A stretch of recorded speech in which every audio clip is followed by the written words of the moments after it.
Okay. Okay. Hello and welcome everyone in another episode of Researcher Celebrity. Today we have a researcher who has traveled so much in the world just for research, Dr. Samad Ibitokou. So Dr. Samad has done his bachelor's in biomedical engineering in Benin, West Africa, and he did multiple masters. So let me tell you, the first masters he did in human physiology in Western Benin, Africa. Then he moved to Togo for doing masters in microbiology and immunology.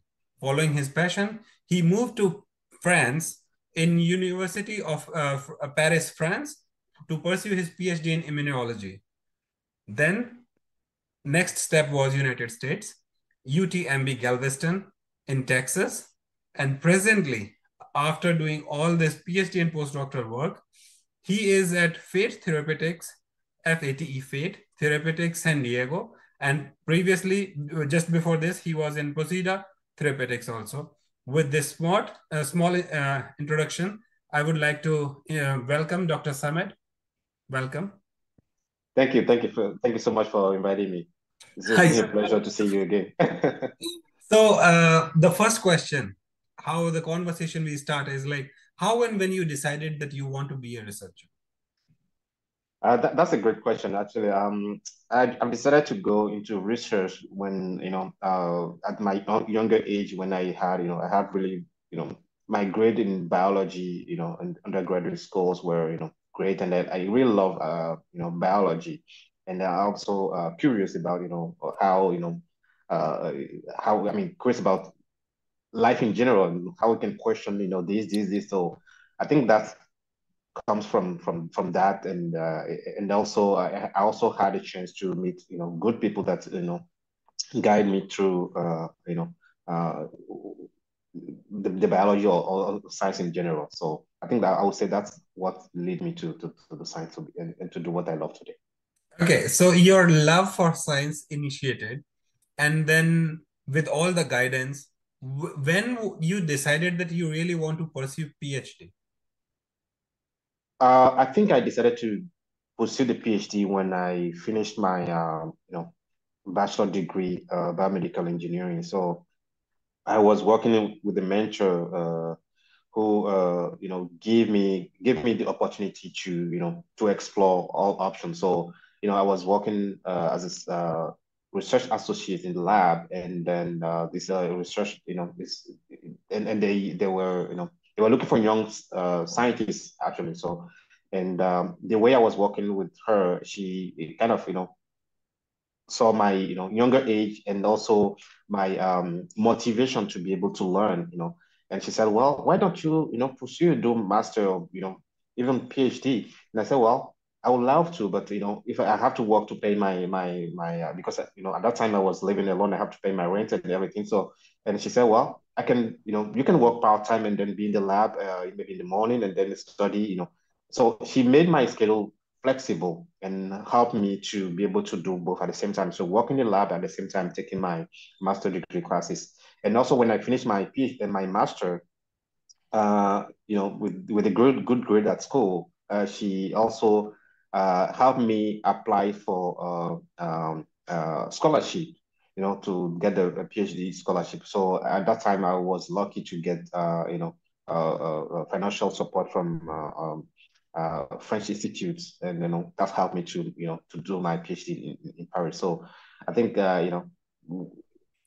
I think she was a good mentor, and she helped me shape my path, I would Nice. say, in general. So in developing countries, we all know that funding is such an issue that even a researcher who is very passionate to pursue their dreams have to quit because of the restriction and their responsibilities, the families they, all of them, they do have it.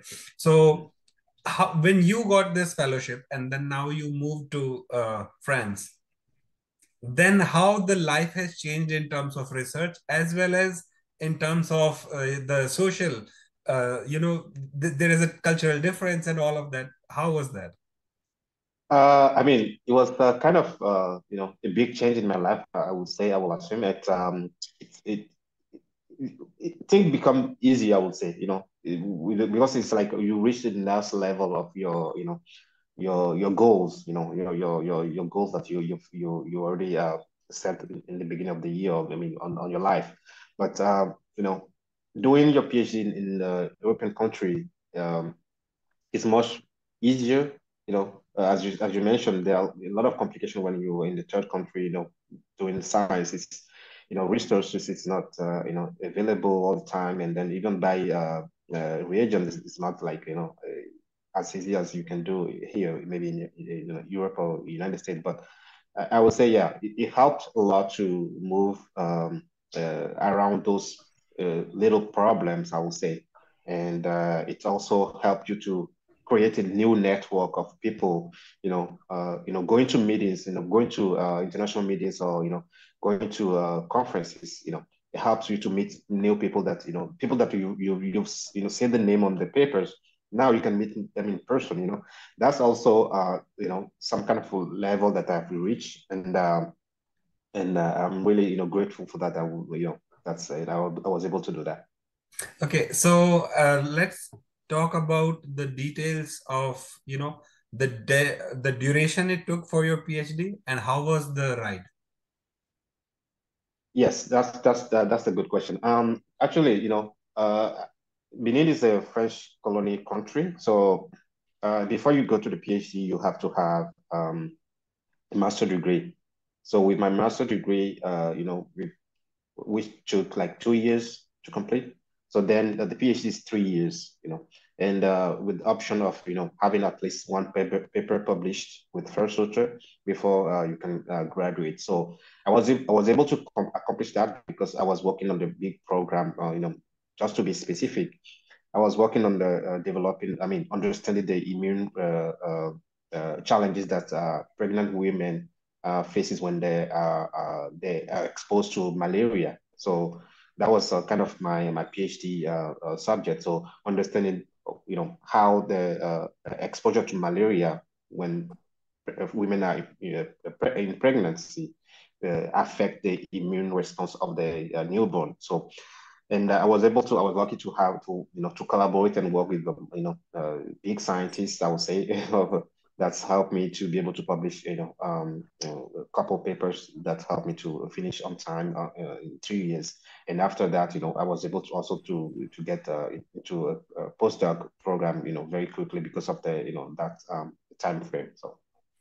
So talking here about two different moves. When you moved from Africa to France and then France to United States, which was the smoothest move you think in terms of cultural shock? Uh, well, that's a big question. I think I think my move from France to United States was faster and smoothly, I would say. Uh, I mean, I know I'm not the only one that faces this challenge. From Africa, moving out from Africa is a big issue. For every, even everybody, I would say. But as long as you showed that you stayed in a European country for a couple times, or couple years, people start to giving you opportunities in everywhere in the world. So for me, moving from France to United States has been very easy. It didn't require a lot of trouble. I was not trouble, a lot of I don't know, a lot of things like moving from Africa to France. So yeah, moving from Africa to France has been challenging. So yeah, that's what I would say. So absolutely, this is something which we always try to convey with our viewers at who are watching these series.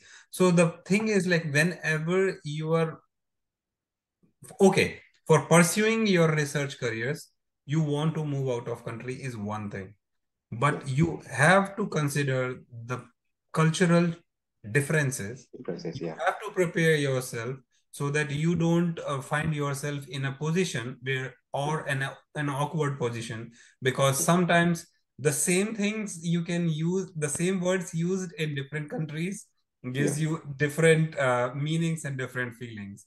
that's So true. yeah. Yeah, I want to add something actually.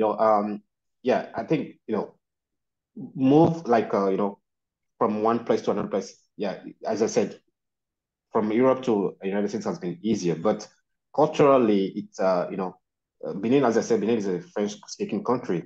So moving from Benin to France, I didn't see like a cultural difference because it was easy to communicate with people, easily in French. So even though as an African, I see myself a little bit, different, but it wasn't that big change culturally, I would say.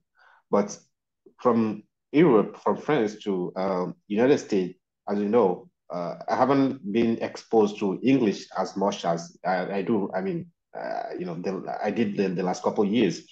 So moving, from French speaking country to the United States, that has been, has a huge impact on, on culture. I mean, culturally, I would say, because coming here, you have to start, the way you speak English outside of the United States is completely different. So when you come in, it's a different, I would say settings, and you have to adapt, to this culture, and then you have to, be able to take some. It takes time. It takes time to build and to be able uh, to be ready. I would say, but yeah, I've faced that, and I think it took me like a couple months in order to, I mean, to be able to uh, have a really good conversation with people. That's what I would say. Yeah. No, I That's think that has been a big change. you Yeah, were not the only one. yeah. I still remember long back when I visited United States for one of the conferences.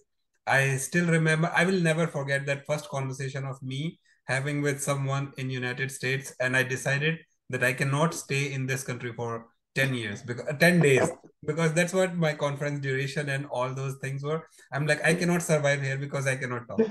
Totally, yeah, that's true. No, you're right, you're right.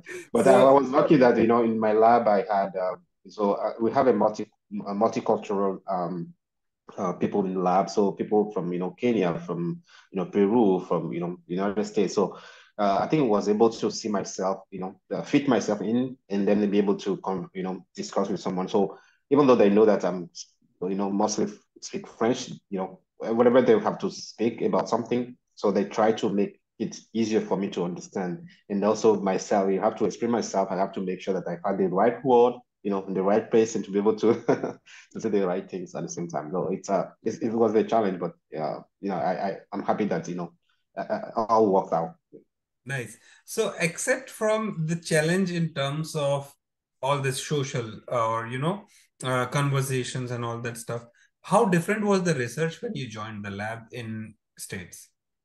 Well, the research is I would say, the only difference that I had, back home would be, the funding, as you said, there's more structure here, if you want to get funding, you have to submit a grant, and then we know where the grant goes, and we know all the process. But we don't have that structure, for example, in Benin, where we can, we know that, government has money there that we can all apply to. There's no fund, such a thing. So I think from that's one thing that I will I would suggest, if we want to, as a young scientist, if you want to go back home and then be able to develop research in Benin or in Africa in general, we need to have this type of structure to know that, if we want to do something, where do we get money?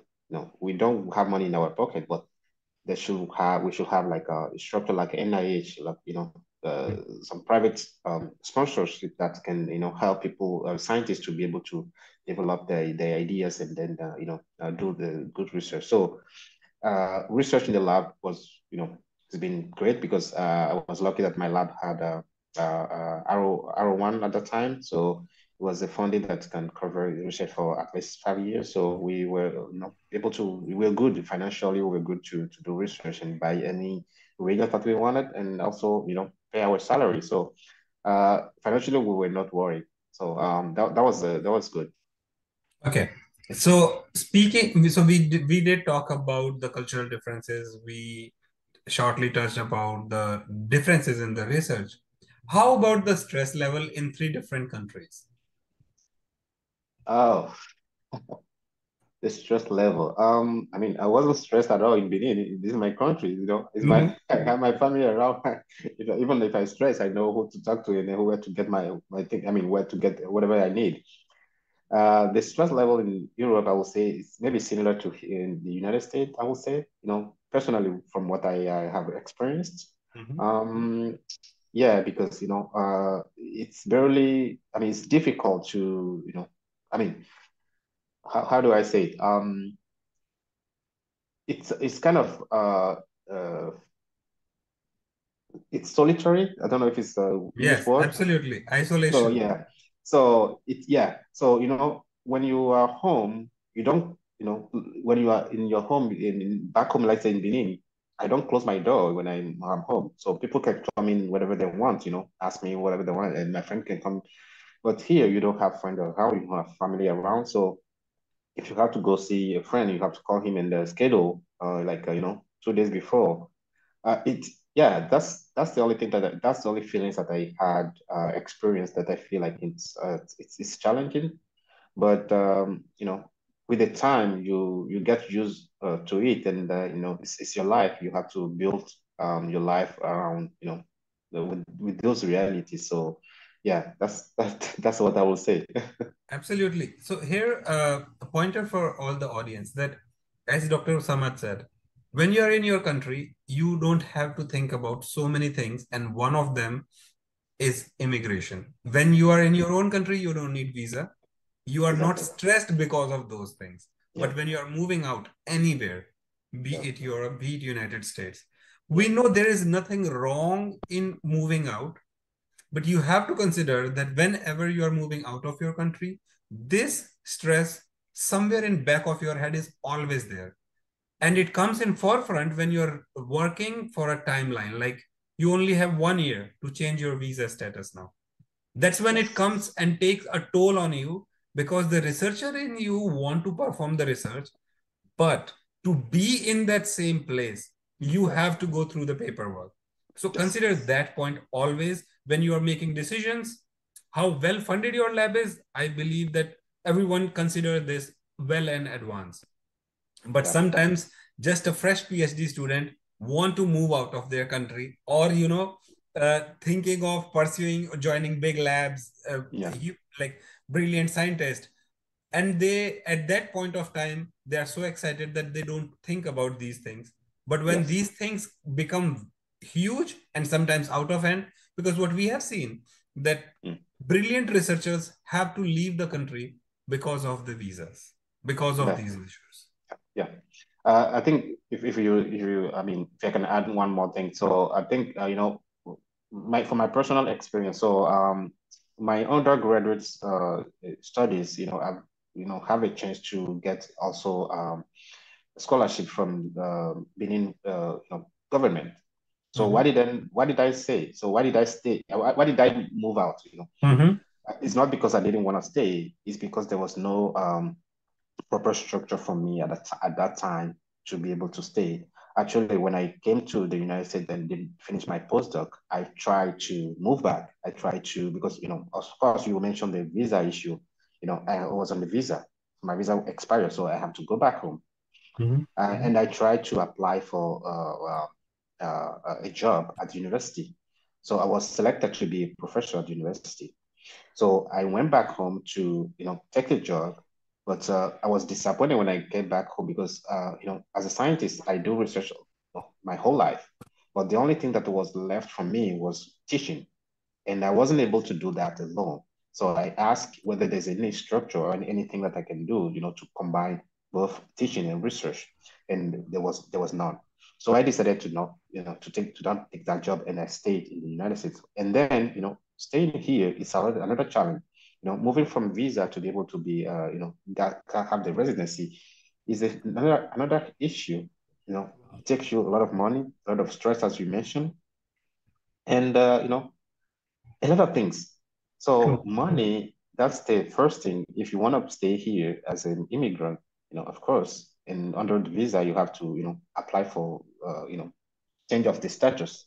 and which will involve, lawyers, will involve a lot of, fees. And I can tell you how much I have spent on, doing this. And, because I decided to stay actually, Mm-hmm. and if there was an opportunity for me to, go back home and have what I wanted to do, of course, I will have voluntarily chose that. But, it is what it is, and I didn't have a choice. So I had to, spend my, all my economy to, whatever I have, my savings to be able to, to reach the goal of saying. And this is something which we always say, that once a researcher, always a researcher. You by heart is a researcher, but you do need infrastructure to do that. As Correct. you mentioned, a researcher cannot be content with just teaching, because there is so many experiments. There are experiments which are moving in back of the head, and then you have to prepare for a class which is easy, which is, I believe, Yeah. it is not a big thing. But that researcher that you want to pursue some of Yeah. your thoughts, and you want to do all of that, you Yeah. cannot be content with that. And one of the things which what we have, whatever the conversation we have with the researcher celebrities, there Mhm. are always these intentions that they want to go back. Not everyone thinks the same, yes, but the The majority of majority, them yeah. want Yeah. to go back to the Of country course, yeah. and serve the community, society. Yeah. But because of the lack of opportunities, especially Yes. coming from developing countries, that is the edge which developed countries have. And in India, our prime minister says brain drain. Okay. So they say that we train all of you and then you guys just And you go go, out. yeah. Yeah. Yeah. Yeah. So that is sad, but we have to talk about the equal opportunities also. If you Yeah. want to retain someone, and I have seen, in fact, as you also mentioned, people are ready to sacrifice on so many things. Like they're like, okay, they can come some midway that, okay, it can be salary, it can be the freedom. You Mm. give us less, they are ready to perform, but at least give those opportunities so that they Mm. can do what they want to, or they can do what they are trained for. Because Absolutely. if you, after all the training in research, if you are just sitting on desk or teaching, you might be preparing another generation of researchers. You can Yeah. motivate them. But what Yes. about you? That is Yeah. also one thing. So, about the struggles, what we are talking about, as you brought another point, like when you are moving out of your country, that isolation which comes, that you don't feel that comfortable, there is a different level of stress in there. Yeah. So you have did research in different countries in different academic structures. Now, when you're doing in industry, how different you felt, and you already tasted the industry also, like in two different industries, you have that. How about that? How that is research goes there? Yeah, I think, I mean, first of all, the reason why I moved to industry is, I've done a lot of research in academia, and I wanted to, to have that I wanted my research to have an impact on the patient. And how do I, do that is, if I stay in an academy, in a university, so we do a lot of, hypothesis based research, which end up being published in papers. But how do we see like a real impact on the patient? So it was really hard. So for me, the only way to see that is to be able to work on the product in the clinics, in the industry. And that's why I moved to industry. And and I've seen it since I joined the industry. First of all, is rewarding. Because the amount of effort that you put to do the same work in academia versus industry, is you've been paid like a three times more than what you've been paying in academia. So that's one thing.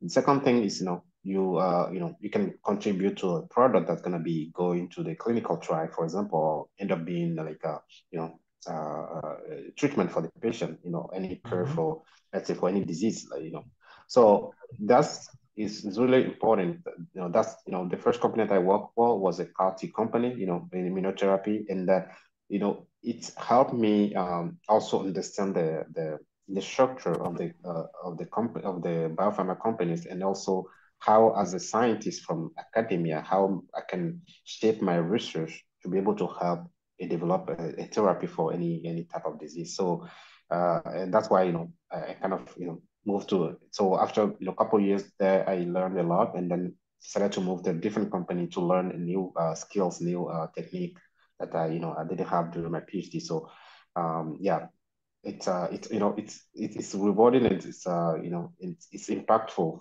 for the society. So that's the positive outcome of the working in the industry. Yeah. So, to all the audience, Dr. Samad said 2 points here. The money, obviously, monetary. This is something which sometimes people say it's not the only thing. Yes, it is not the only thing, but it is very crucial.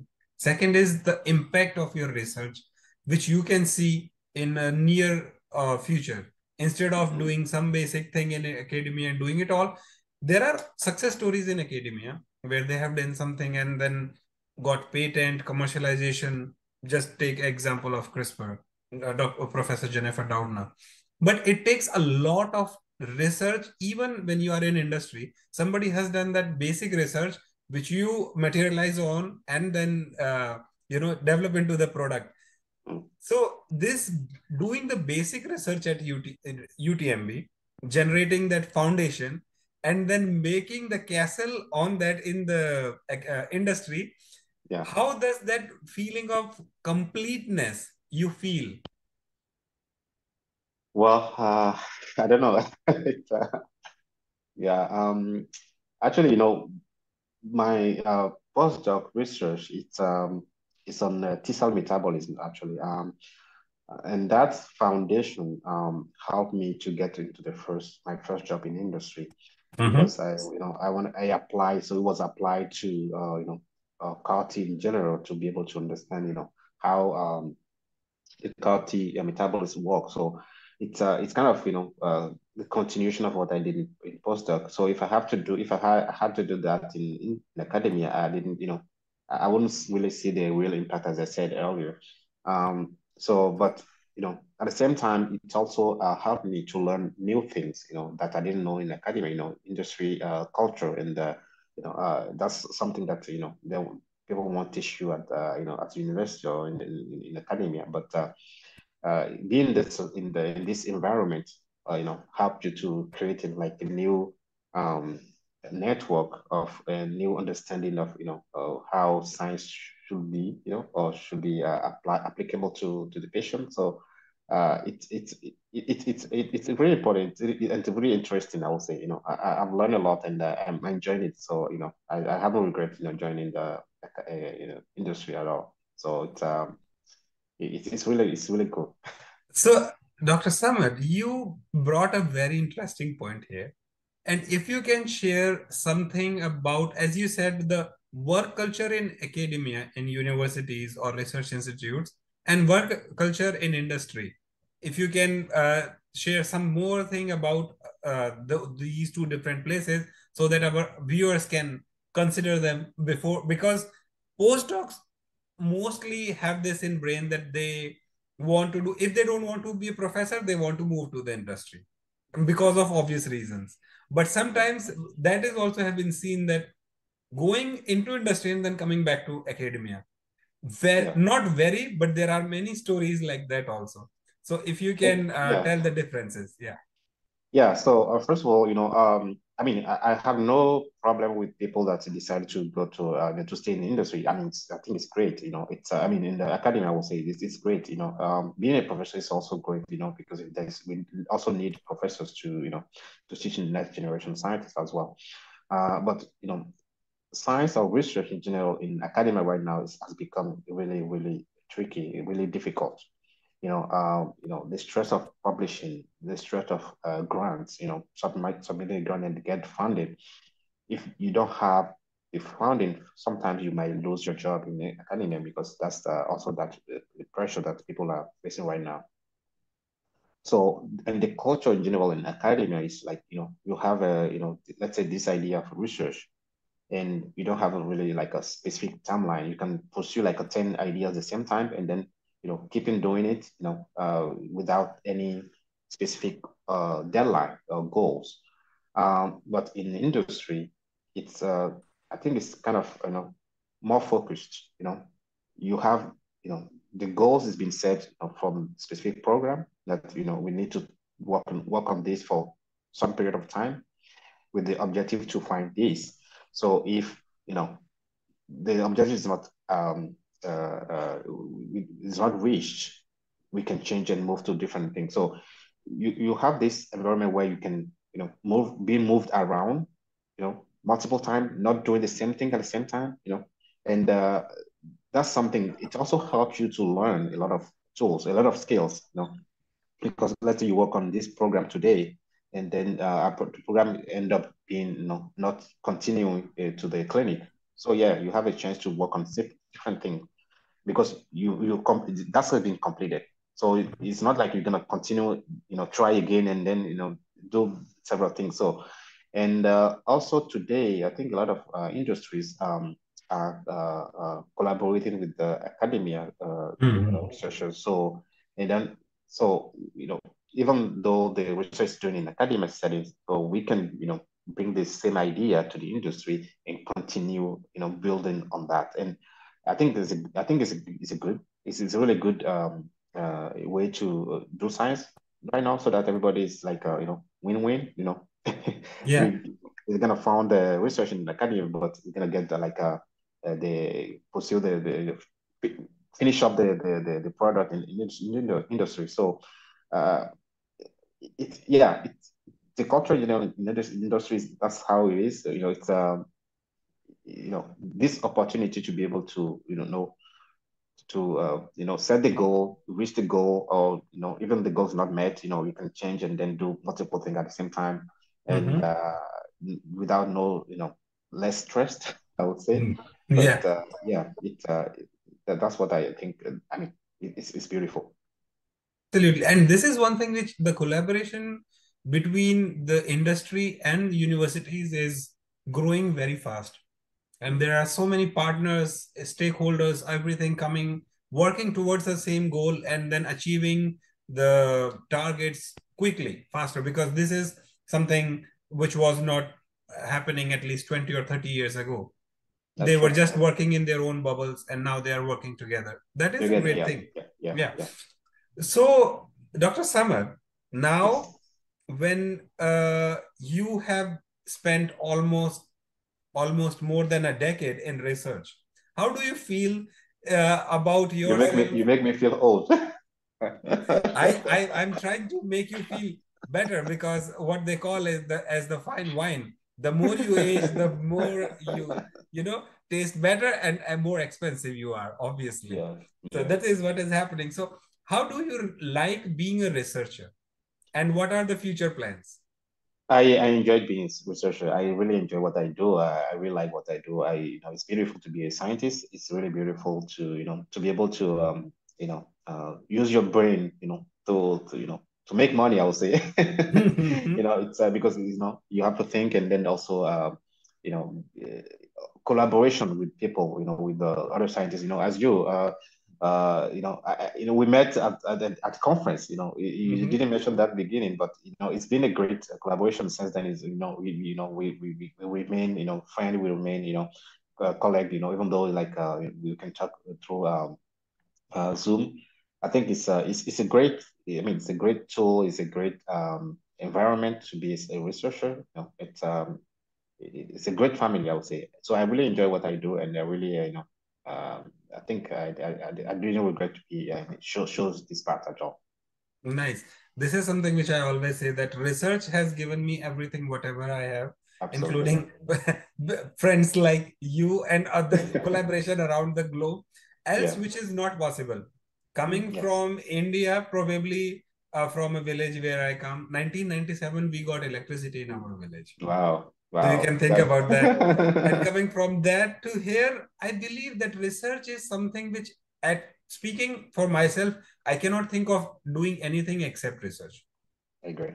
Yeah. And now Okay. coming to you, you have mentioned that how much you enjoy your research, how much passionate you are about it.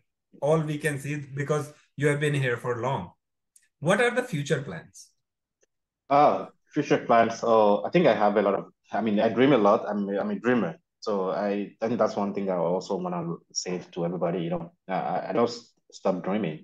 Dreaming is like, dream big. I want to be. I mean, one day I want to have my own company. Cure diseases. Having a lot of scientists that work with me to contribute to be able to help people. In any type of disease. So that's my bigger plan. But I'm still working toward that goal, and hopefully I will be able to get all the resources and all the assistance that I will need to to achieve this goal. So yeah, I have big future plans, but I just keep working every day and keep moving forward. So not looking back. Absolutely. Absolutely. Absolutely. I think that should be the attitude of every single researcher. And how I see every single researcher starting from the stage of PhD, somebody has dreamed, they dream about those things. And this is not an exaggeration. I believe every researcher can agree with me on this part, that there is always those nights when you start dreaming about your research, about your experiments, that how That's they are that going. yeah. So Yeah. every single researcher is a step ahead of any normal dreamer. Okay, they are dreaming about some things, but researchers actually are dreaming about their experiments. About the experiment, about the flow that didn't work out, or your PCR that failed. Absolutely. So, Samit, now we are heading towards the end of the conversation. I would like to ask you about your suggestion to people coming from developing countries or thinking of pursuing their career in research in developing countries. So, what are the key factors they should consider when they are thinking to pursue a PhD, or looking for opportunities where they can move out of the country and broaden their horizons? Uh, the key factors to think about. Uh, Well, if they want to do a PhD, I think they must like it first. They must like Yes. and they must ready I mean, be passionate about it. You don't want to do something that you don't like. If you don't like it, you're gonna you will fail to succeed. So yeah, make sure that they like it. And the second thing is they don't have to think that they are inferior, or they are below the level of student around the world. No, we are all equal. We are all. I mean, we study the same thing. The same biology is the same. Everywhere you go. Yes. So I mean, it's the same science. Whatever you're coming from Africa, from India, from anywhere in the world, it's the same level of science. So you have to be prepared about to if you were put in the same room with the different other PhD students or researchers, you don't have to feel below anyone else. So Absolutely. keep your heads up, and then make sure that you speak for yourself, and don't don't let anyone put you down, that because you're True. coming from a third country, Mm-hmm. are worth less than no, because we see that every time. We see that Yes. several times. I would say I've seen that, but you just have to be able to face those challenges, and ready to respond whenever it's needed. So, and another advice that I also want to give you, it's moving. If someone, I mean, if they fresh PhD graduate and they want to move out from the country, as we discussed earlier, is very they need to be prepared for as we said, all the cultural Mm-hmm. changes that they might face, and make sure that they understand that they're gonna have time to adjust, their lifestyle, or I mean, the cultural background to the new environment that they are, and everybody. I mean, we all did that, so Yes. it's a must. So you have to be able to ready to to learn new thing, or to adapt to the new environment. So it's gonna take some time, but don't be afraid, Yes. and yeah, and everything's gonna be okay. So I think that's a great point. And for all the viewers, Dr. Samad said three key points which you should think. So if you are going for a PhD, go only if you love it, because if you love it, you will do it. Second thing, if you are moving out of a third world country or a developing country to a developed nation, don't think you know less, because No. exactly the basics are same. Cell, all the organelles remains the same. The same, Biology is the same. And the first point, you always have that edge, because they are hiring you, because they want to work with you. You know something, little thing more than people. That's the reason why you are going there. And the third thing about the cultural shock, everyone has faced it. Just be prepared. You can get it. If you can get through PhD, you can get through anything. You can get anything. Because yes, what we always say, PhD is like, it trains you for the life. So correct. With this, we would like to say thank you very much, Dr. Samad, for sharing these brilliant experiences and for helping our budding researchers be more passionate and be more open about it. At the end of the conversation, I would like to tell all the viewers that if you want to write to Dr. Samad for further guidance, he's a brilliant scientist. You have seen just him. Now talking about more general. If you have specific questions, feel free to write it to him. He's a very helpful soul. If you think that you want help of Empowering Science Foundation, we provide our guidance.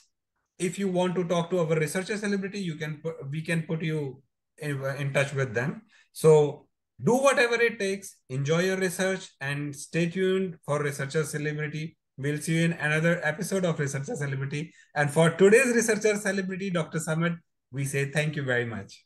Thank you so much for having me. Yeah.